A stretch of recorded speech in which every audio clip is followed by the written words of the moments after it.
This conference will now be recorded. So, Well, JoAnn, would you like to introduce our guest, Troy Johnson? yes, I would. And hello, Duke of Business. How are you today, Sal? This is JoAnn Forrester, the Empress of Biz, and she does work with the Duke of Business. We are both solo entrepreneurs, and we have another solo entrepreneur. And that doesn't mean we live in a cave, back cave, all by ourselves. It means that we reach out and we collaborate with people, but we get things done. We don't have to fight with anybody but ourselves. Welcome, Troy, to Thank you Let's so much. Talk Business. Tell us a little bit about your business. Now, I met you in a unusual way because I was connected through Bob Cresson, who saw a post Yes. of mine, who then hmm referred you.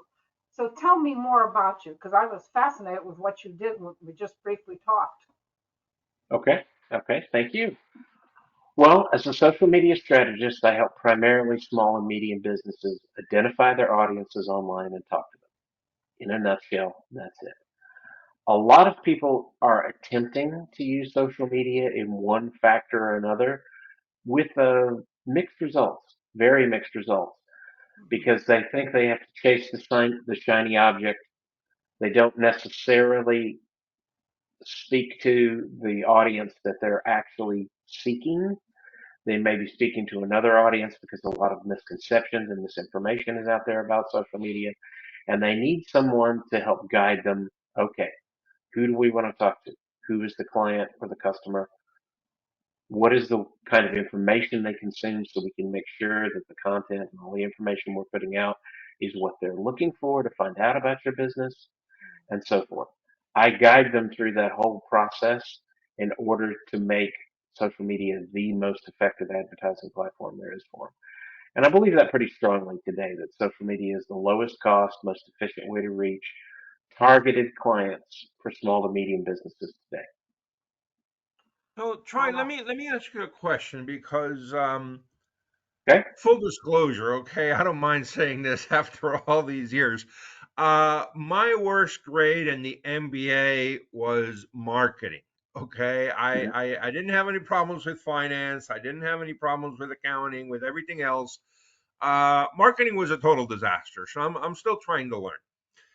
Okay? So I guess my question is when I think even of marketing more generically and then of course digital marketing nowadays and social media, right?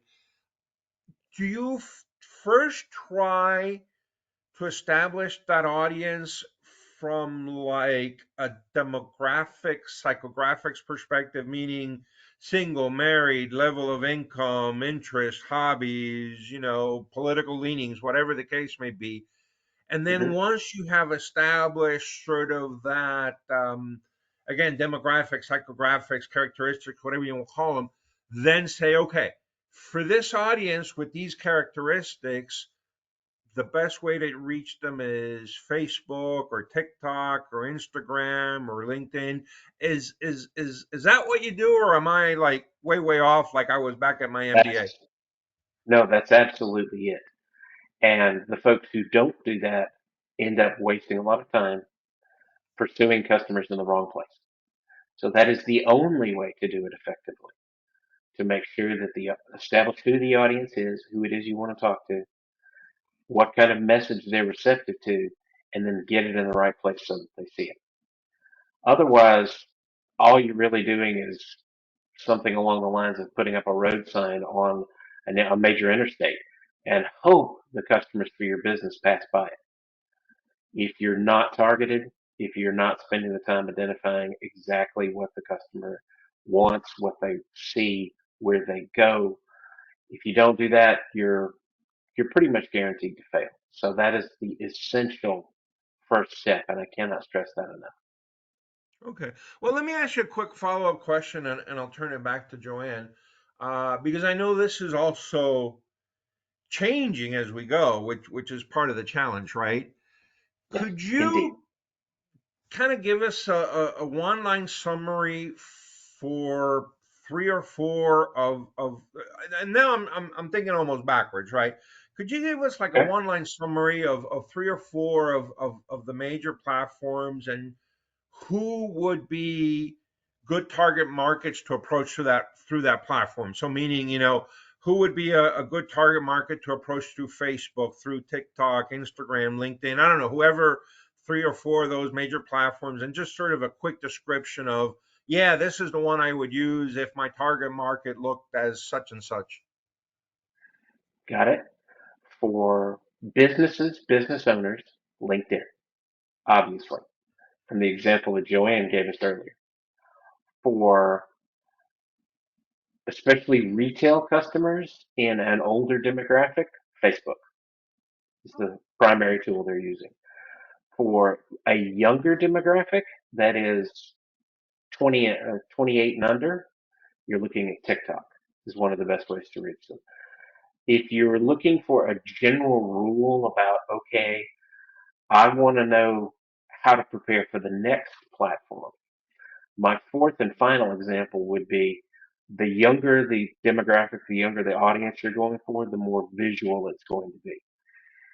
The very young audience today, if you're marketing toys, say, to teens or preteens, they're very extremely visual. They're looking at things, they're growing up with things like YouTube, Vimeo, Instagram, etc. And they're using the most visual features like YouTube Shorts, Instagram Reels, etc. So that kind of gives you a summary of four major platforms and just a rule of thumb to go by if you're looking for your audience. One of the things that in one of my lives, I've had a lot of careers, is uh, uh, I ran 9 advertising firms. Now that's the way back. And when I was buying TV Guide, I was buying ads in various other publications. Plus, I was buying airtime. And the Hmm. airtime that I was buying would run, oh God, we would run from $500 a spot down to as low as $20 a spot. And Hmm. I always did an analysis: what paper would be what publication would be the most effective for my client. Now, you Hmm. said social media is the most cost effective. Talk to me about that. Absolutely. Well, let's pick on Facebook since we already brought them up. Facebook allows targeting of ads, and by the way, the same thing is true of Google, where you can say, okay, I want to talk to business owners who are located in this state, who have these characteristics for these kinds of businesses with this income range. You can get very specific to target your ads to exactly the right kind of audience. Most ad targeting, there's a little bit of difference between different platforms, but most ad targeting gives you a lot of control over that. So you can make sure you're talking to the right people. Or conversely, let's look at the other side of this. If you're not reaching your audience, your statistics and analysis will immediately come back and you'll see, okay, we're in the wrong place. We don't have to keep trying and trying and trying and spending money down a bottomless pit. We'll see nobody's coming right now, so we're in the wrong place. We have to change gears. Oh, okay. So, yeah, because I have gotten those profiles. I have done targeted advertising for events that target women generally 35 and over, and Hmm. they'll break it down. Um, we're talking costs now. I'm not. So if I spend $60 on um, Facebook, what does that compare to like YouTube? Depends upon your audience. For that 35 and over audience, Hmm. you're likely to reach a smaller group on the lower end because the audience using Facebook tends to be older. If you're looking for the younger group, they're more exactly like my rule of thumb earlier. They tend to be on YouTube. So you might want to get a little bit more specific than just 35 and older. Split your budget in half and do okay for the younger crowd, YouTube. For the older crowd, Facebook. If you want that, both platforms allow you to drill down really, really specifically. You could actually say 35-year-olds. That's Mm, it. wow. Or you can give a range, or you can say, all right, well, Facebook is more popular on the West Coast. I'm sorry, on the East Coast.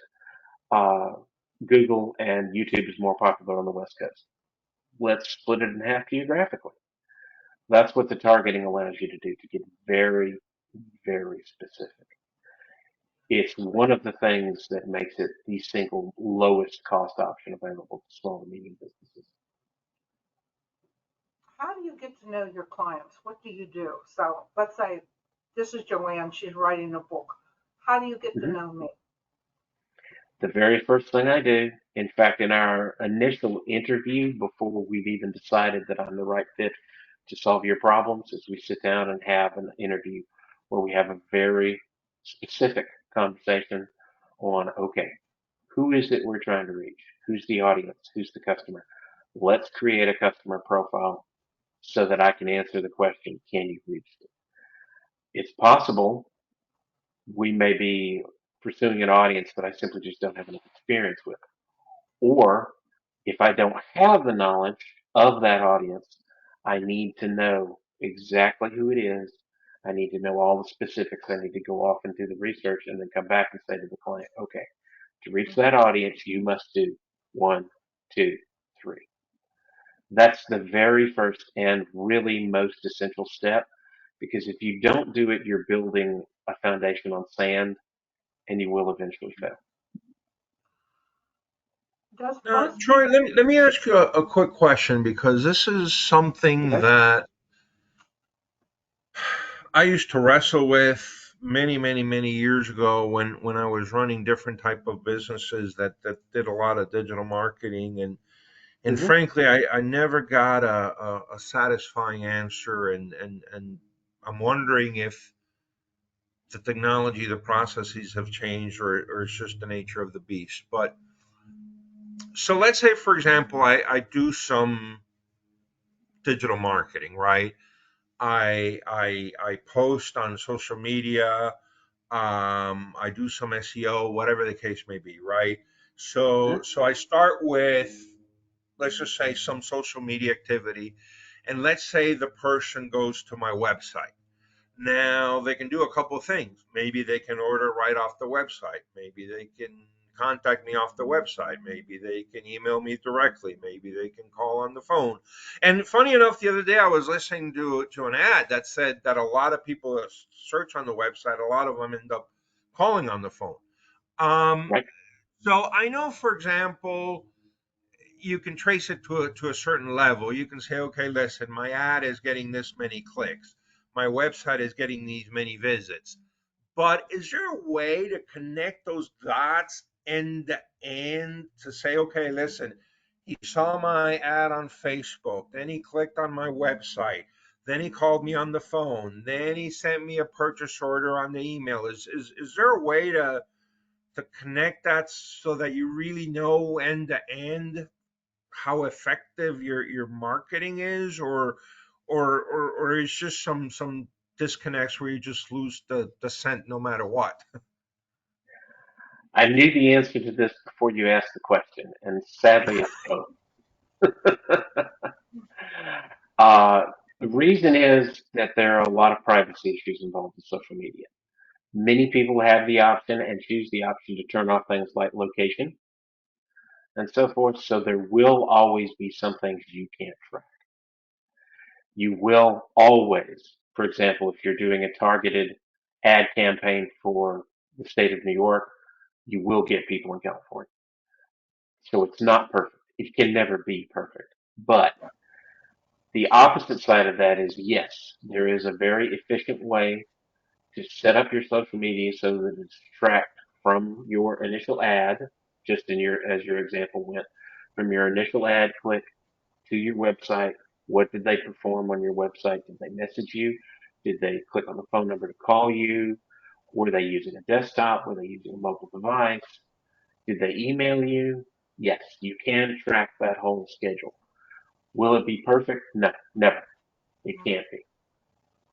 It would be far too invasive and make it difficult to use to make it perfect to the point where the customer would stop using it. But you can get a general set of guidelines, I would say 60-40, or 60% of the time, you can know exactly what the customer's behavior was to know how effective your advertising is. If you're making it up to that 60% range, I'm very happy. Yeah. I should also say there's also that rule of thumb about age comes back. The younger they are, the more they use this privacy option, so the less you may know. Who your customer in is comes into play in that in a great deal. Some customers going to provide you with all the information you need to be able to track their behavior. Some are not. It's just the nature of the beast. Well, and let me ask you a quick follow-up question. As of right now, how effective still is email marketing? Because again, I hear mixed reviews.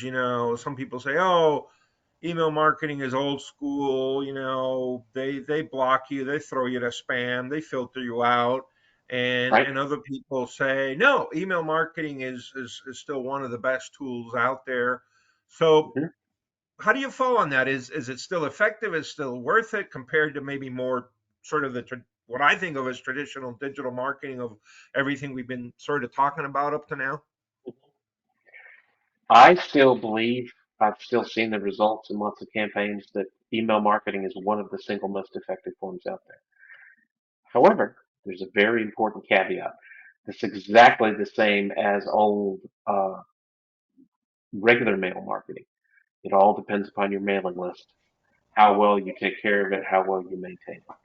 If you don't have that solid foundation, it's not going to work. You've got to have that great mailing list of an engaged audience. You have to constantly be providing them with information they're interested in your email, or they're going to just mark it as junk and get you stripped off. You've got to be consistent.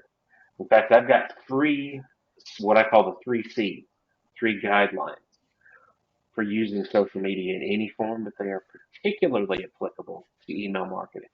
The first is consistency. Mm. If your newsletter, for example, for your business comes out every Monday, you've got to come out every Monday. You must, because the customer begins to expect it. If it's the first Monday of the month, it's fine. If it's the first Monday of the quarter, it's fine. If it's 7 a.m. every day, it's fine. Whatever you choose, be consistent first, or it's not going to work. Secondly, content. You have to make sure that the content of that newsletter is what your client is looking for. If it's not, they're going to strip you off. They're going to be in the junk folder. They'll never see your email. It will never be usable at all. The last one is follow up to completion. A lot of people actually fail on this one when it seems kind of obvious. If the customer reaches out to you, promptly get back to them. Don't wait a week. Don't wait a month. Mhm. Promptly complete the cycle so that you can make the sale, get the customer the information they want, and get back to it. Those three C's, those three rules apply in general to all of social media, but they're very relevant to email marketing. And if you follow the old rule about, I mean, all the way back to mailing flyers, if you follow that rule and make sure your mailing list has an engaged audience that's interested in the product or the service you're selling, and you maintain that, you build it, you strip off people who ask to be stripped off, you keep adding on people using simple tactics such as I've worked with companies recently, within only the last few months, who were very resistant to collecting email addresses on their company website. You have to do that in order to maintain your mailing list, or your mailing email marketing is going to drop off, is going to be less effective over time, and you just start wasting your money. Mhm. So let me ask you just maybe a follow up, and I'll turn it back to JoAnn. So Would you say it's not worth it? Because I know some people advertise out there. So basically, what you're saying is, growing your list of email marketing organically through people that come to your website, or however maybe they start by expressing some interest, maybe, and then you capture that email. But I know there's Mhm. people out there that also sell you lists of emails, just like they sell you a list Right. of addresses, regular U.S. mail addresses. Is there any value to buying, and they do some demographic targeting too, is there any value to buying emails from anybody? I'm trying not to, but I can't help but smirking from that question because I have to say I have never once, not once, in Mm, years of working with email marketing, ever seen a purchase list that was worth the money. mm, Ever. Okay. Not one. mm. I have seen many lists that a company took the time and the investment to build on their own that was absolutely solid gold because they made the long term investment. And I've seen companies really waste a lot of money on a purchase list that resulted in no sales whatsoever. So I'm not a favor in buying lists, nor have I ever been, nor do I think will I ever be. Well, that's a controversial stand, I know, but I stand by it because that's been my experience. So what you're saying is we live and die by our database. Pretty much, yes, Yeah. we absolutely do, and we have to make the commitment to maintain it. We can't depend upon the goodwill of someone else when we spend the money for them to do it. It is the responsibility of the business. It's part of their advertising and their marketing commitment. If they do it, they'll get great results. If they don't, they won't. It simply just comes down to that. And that's an old business rule, has long before the internet.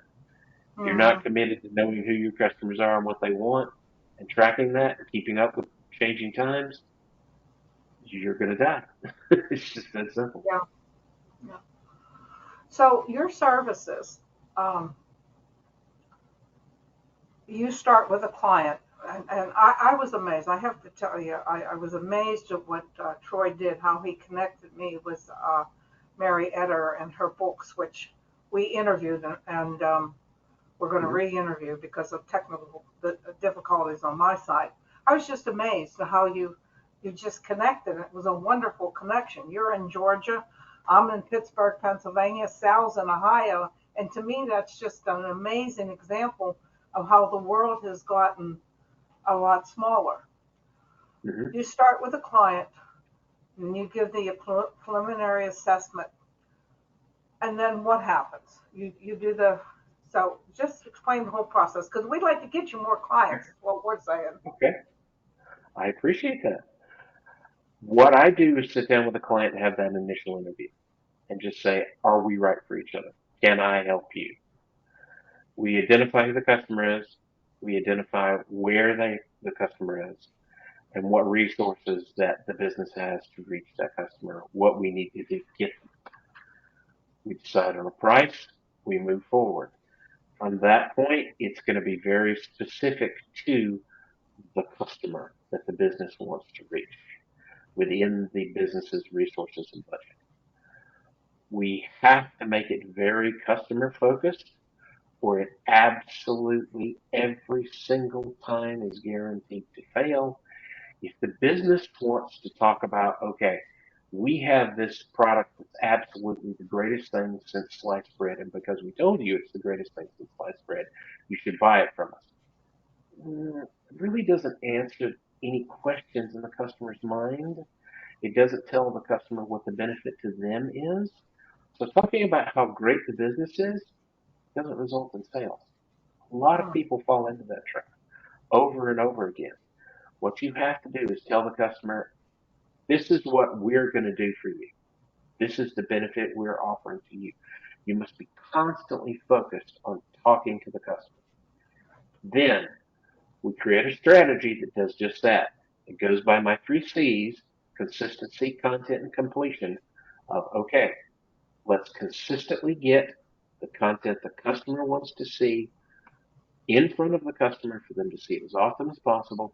And when we engage the customer, we follow through that process to completion.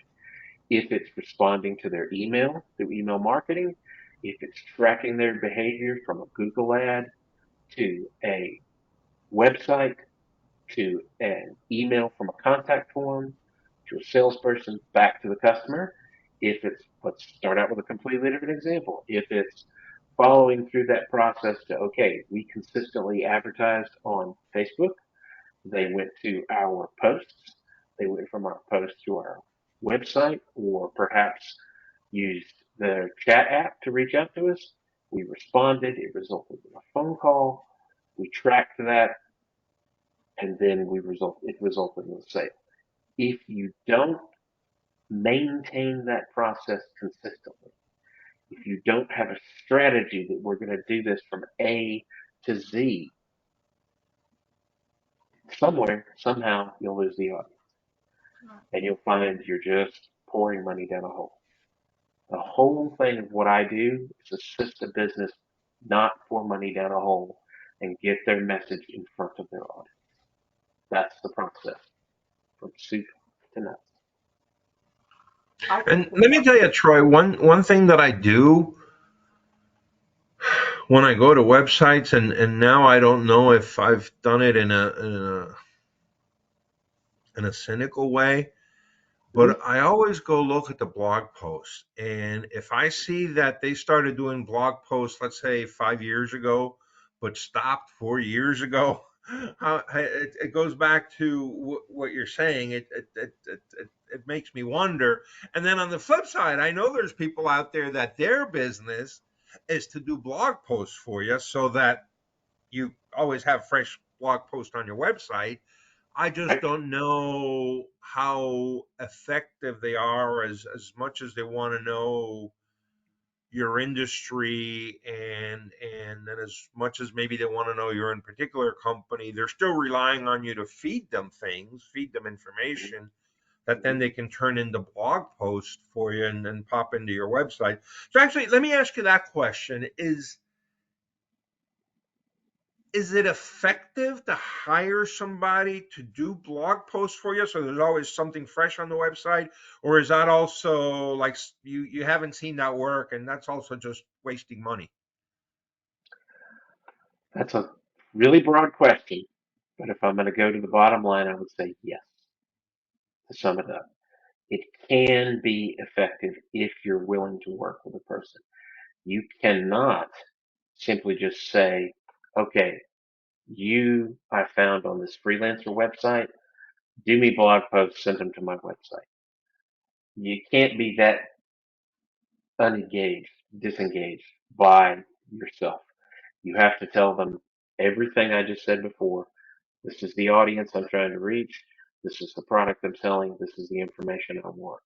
And you just identified the reason why consistency is the very first one of my 3 C's, because a lot of people, you're not the first person to tell me that, go and look and see. Okay, I'm looking at this website and wow, they were posting all the time and they just stopped posting blogs 4 years ago. Is like your example. Are they still operating? Have they changed tactics? What's going on with them? They start to get very cynical and wonder if this is the person they need to get engaged with. And that type of behavior is just as simple as going to a restaurant's website and seeing that the menu is out of date or non-existent. Going to a company's website saying, yes, it looks absolutely fine, fantastic, and wonderful, but they stopped blogging 6 months ago. If you're no longer going to be consistent with that content that is relevant to the customer, remove it from your website, get rid of the blog, just take it off. If you're going to be engaged with the customer, if you're going to commit to consistency, get engaged. And I'm saying there's nothing wrong with hiring someone to do your blogs, but hire that person and say, okay, I need a plan from you. I need a plan that, okay, this is the customer. This is what they want to see. We're going to provide answers to those questions over this period of time that answers the what's in it for me question to in the customer's mind so that they know this is the right business to come to. that meets my needs. These are the folks that I need to spend my money. If you That don't reminds me when stick with that consistency yeah, option, you're on target. When I you will would fail. institute marketing campaigns for my clients, I part of the plan would be appointing someone and supervising them to Hmm. do the marketing because I know my owner, they're all over the place. So having someone consistently do the three C's is you're right on target. I totally agree with you. And I So have to be careful here and not give bad examples, because I don't want to really irritate anyone. But I have worked with people who've done exactly what you were saying, Sal. mhm, They were really consistent, great blog posts. They quit 4 years ago. yeah, If you're not going to stick with it, then remove it from your website. Just absolutely remove it. If you're going to stick with it, don't go halfway and think, oh, well, I can have the intern do it that just got here and that knows nothing about the widgets we sell. And they can just, come up with something in Word and stick it up on the website. Okay. You're going to get limited results and limited input. You've really got to make that commitment and stick with it. If not, okay, do something else better. yeah. Commitment of time and money. So when you and that's what I find is that when people hit hard times, the first department that is to go is the marketing. And to me, that's the last part that should go. Because if I I would don't agree. keep my name out there while everybody's abandoning the market, and I've done this through a couple of recessions, we survived when a lot of firms who were bigger than us and had smaller or had cut their staff and had a lot more budget than us, we survived because I Hmm. said, we're not going to stop. You're not going to go hide. And to me, you keep that the marketing department going. That's crucial. I have seen exactly the same thing. I am watching a client who shall remain nameless do that right now during Hmm. these economic hard times. Okay, but Uh, wait a minute, guys. So let me bring in piggyback on that and bring in a little bit of once again the cynical perspective. Maybe that's my theme for today's video. Um, because the other day I had an issue, and I said to somebody I'm going to send an email, and they said, "Oh, don't bother sending an email. Nobody reads that anymore. It's all chat bots, and they're going to screw it up, and you're wasting your time." And I know a lot of websites now, and instead of talking to people on the phone, you engage with this chat, and you kind of go back and forth. And to be honest with you, prior to the last couple months, I was a big fan of that. I thought that was really effective. I thought I was getting what I needed to get done, and then there was a paper trail and a record and everything. I'm beginning to get concerned that if they get rid of people and turn all that over to chatbots, meaning the actual chat, the emails, the this and that frankly is going to become less effective and I don't know how much less effective because these AIs are not perfect still. So Troy, I guess my question is where do you fall on that? Meaning, is all this AI going to be a net positive? Is all this AI going to be a net negative because people get upset? And for example, I've been thinking of my mental model is if I buy something, I'm going to buy it understanding that I'm not going to be able to return it. Because if I have to interact with a chat bot to go through the hoops to explain to that thing that I'm going to return this thing, I'm just going to throw it away. Right. And then right, obviously I can only buy stuff that is cheap enough that I can throw away. right. So where do you fall on all this? I fall on it that AI can be a wonderful thing if implemented correctly. If implemented correctly. They're much like many of the other technologies we've already mentioned. If it's put in willy nilly with no plan, you're guaranteed to fail. If, and I've worked with some tools that do this, it's put in, okay, we want to use this artificial intelligence chatbot for the very specific purpose of engaging business owners through text-based chat that finds out who they want to talk to at our company. That's it. That's the very specific goal. And then the chatbot through text goes back and forth with the customer and says, okay, here's your time, here's your appointment, here's the telephone number, or confirms their telephone number, most ideally, for our personnel to call them back. It's a smart appointment setting bot that simply just takes care of filling up all of your funnels so that your salespeople are reaching the clients they need to be talking to. The chatbot has already qualified them based on specifics you set that says, okay, they're interested in the products we make, in this price range, the best time to reach them, the telephone number to reach them, the time to reach them. Set up, calendar invite goes to the Salesforce, calendar invite goes to the customer. We're all good.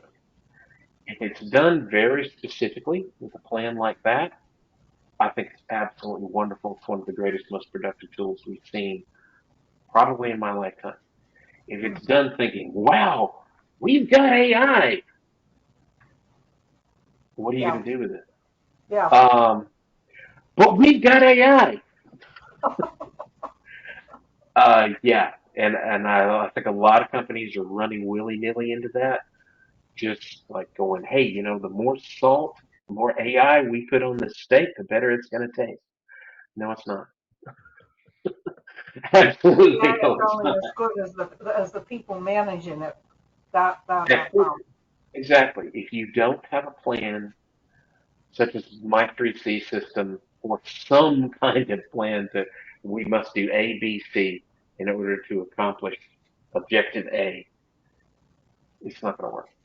But it's a great, low cost, effective tool if you choose the right one and implement it correctly. If you know what you're getting yourself in for. Yeah. But if your only goal is to go, we've got AI, you Yeah. won't uh, you won't get anything. This has been most informative. What and Sal, we're going to put Troy's information on how to contact him. Um, but give us your number and the best way to Okay. contact you. I can be reached at 678-575-0274. That goes straight to my phone. It's always by my side. If you didn't hear the ring earlier, it never leaves my side. You can always reach me there. Or Troy at ambassadorsocialmedia.com. I'm on essentially every platform if you search for Troy Ambassador Social Media. I'm on every platform with the exception of TikTok. I've never had any clients utilizing that one, so I don't really have a presence there. But everywhere else, if you search on my name and ambassador, you'll find me.